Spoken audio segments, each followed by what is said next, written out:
اور یہ جو قرآن کی آیت ابھی ابھی میں نے تلاوت کی، یہ کب نازل ہوئی تھی؟ جنگ بدر کے بعد، بیٹل آف بدر، جو اسلامک ہسٹری کا اور پروفٹ کی سیرت کا ایک ٹرننگ پوائنٹ ہے۔ بیٹل آف بدر، اس کے بہت سارے کانسیکوینسز یا ریزلٹ یا نتیجے سامنے آئے۔ مسلمانوں کو اتنی بڑی وکٹری ملی، کریم آف دا مکہ بدر کی بیٹل میں مسلمانوں کے ہاتھوں بلکہ امام علی کے ہاتھوں ماری گئی۔ ابو جہل، ولید، عتبہ، شیبہ سب کا خاتمہ ہو گیا۔ لیکن بیٹل آف بدر جو آج کی رات اللہ کا رسول 16 روزے کے دن بدر کے میدان میں تھا، آج جو نائٹ آف 17 ہے، یہ پوری رات رسول خدا نے اعمال میں گزاری اور جاگ کے گزاری۔ آج کی پوری رات رسول اللہ جاگے، اپنے ٹینٹ میں عبادتیں کی اور اعمال کی۔ فجر کی نماز کے بعد اللہ کی بارگاہ میں دعا کی کہ اے خدا آج مسلمانوں کو وکٹری عطا کر۔ اور 17 تو روزہ، اب ٹریولنگ میں تھے، سفر میں تو روزہ رکھنا حرام ہے، لیکن جو 17 روزے کا بریک کا ٹائم آتا ہے، افطار کا ٹائم آتا ہے، اس وقت تک مسلمان کامیاب ہو چکے تھے۔ مکے کے کافروں کی ڈیڈ باڈیز بدر کے میدان میں پڑی۔ ایک جملہ دعائے ندبہ کا، ایک جملہ یزید کا۔ دعائے ندبہ امام کا کلام، یہ یزید کا کلام، دونوں چیزیں بتا رہی ہیں کہ بدر کی لڑائی کتنی امپورٹنٹ تھی۔ دعائے ندبہ میں، اس کے پہلے پارٹ میں یہ ٹریس کیا گیا ہے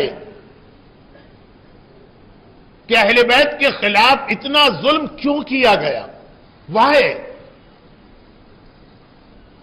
تو اس میں ایک لفظ آتا ہے احقاد البدریہ، یہ بدر کا ریونج اہل بیت سے لیا گیا کہ امام علی نے جس طرح سے بدر میں اسلام کو سروس دی ہے، تو جو اینیمیز آف اسلام ہیں انہوں نے امام علی کی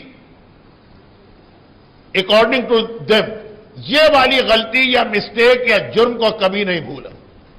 بدر کا ریونج، یہ جملہ زیارت عاشورہ میں بھی ہے، یہ جملہ دعائے ندبہ میں بھی، لیکن چونکہ ٹمارو مارننگ آپ دعائے ندبہ پڑھیں گے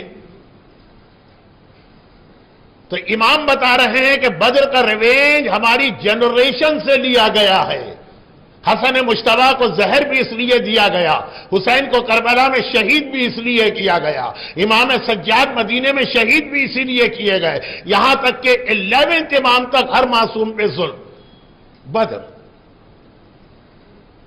اور دوسری جانب یزید بھی دربار میں بیٹھ کے کہہ رہا ہے کہاں ہیں آج میرے بڑے اور بزرگ، میں نے بدر کا ریونج لے لیا۔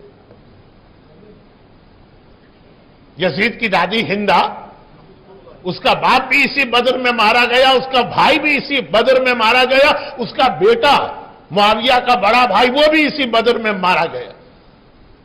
بنو امیہ کبھی بھی انہوں نے بدر کو بھلایا نہیں، ہمیشہ ان کو یاد رہا، مومن کو بھی یاد رہنا چاہیے۔ دیکھیں میں بدر پر تقریر نہیں کر سکتا، میرے پاس آج اتنا ٹائم نہیں۔ شب جمعہ بھی ہے جو زیادہ سے زیادہ اعمال اور عبادت کرنے کی رات ہے۔ بھاشن اور لیکچر اور اسپیچز آپ پورا سال سن سکتے ہیں، رمضان کی یہ شب جمعہ آپ کو نہیں ملتی، تو ٹائم کم کر کے مجھے بات کمپلیٹ کرنا، صرف اتنا بتانا تھا کہ بدر اسلامک ہسٹری کا کتنا اہم ایک ٹرننگ پوائنٹ۔ ایسی دشمنی ڈیولپ ہوئی بنی امیہ کی امام علی کی فیملی سے کہ دعائے ندبہ سے لے کے زیارت عاشورہ تک، اور زیارت عاشورہ سے لے کے یزید کے دربار میں اوپنلی اس شعر تک کہ آج میں نے بدر کا ریونج لیا۔ مگر جس دن بدر کی لڑائی ختم ہوئی یعنی ٹمورو، اس وقت تو مسلمان بہت ہی سیٹسفائی، بہت ہی ہیپی تھے۔ اچھا قرآن یہ کوٹ بھی کر رہا جیسے نیوز پیپر میں نیوز آتی ہے نا، قرآن بتا رہا ہے مسلمانوں کی کیا حالت تھی، یومئذ یفرح المؤمنون بنصر اللہ.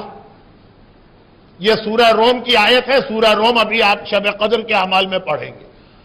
اس کی تیسری آیت ہے بالکل سٹارٹنگ میں، یومئذ یفرح المؤمنون. بدر کا دن وہ تھا کہ مومنین فرحت، خوشی، سیلیبریشن کر رہے تھے بنصر اللہ، اللہ کی مدد کی وجہ سے. ایسے موقع پر جب آدمی کوئی چیز سیلیبریٹ کر رہا ہو، اس وقت اسے اپنا فیوچر یاد نہیں آتا.